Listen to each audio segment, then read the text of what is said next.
ഇതാണ് ലൂസ് പർച്ചേസാണ്. ഇതാണ് മെറ്റീരിയൽ.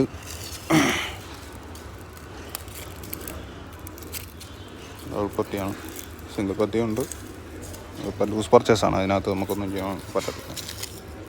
നല്ല മെറ്റീരിയലാണ്. ഇതൊക്കെ 10 കിലോസാണ് പോകുന്നത്, ഗ്രേഡ് ചെയ്യാത്തതാണ്. ഇത് 15-20 രൂപ 20 പൈസയ്ക്ക് കണ്ണൂർ ചെയ്യുന്നതാണ്. നോക്കിയിട്ട് പറയുക. പേയ്മെൻറ്റ് 25,000 രൂപ അഡ്വാൻസ് ചെയ്യണം, ബുക്ക് ചെയ്യുന്നതിന് മുമ്പ്, ബുക്ക് ചെയ്യാൻ വേണ്ടി. അത് കഴിയുമ്പോൾ നിങ്ങൾക്കത് ലോഡ് കയറ്റി കഴിയുമ്പോൾ അവിടെ ലോഡ് വന്നു കഴിഞ്ഞ് ബാക്കി ചെയ്താൽ മതി.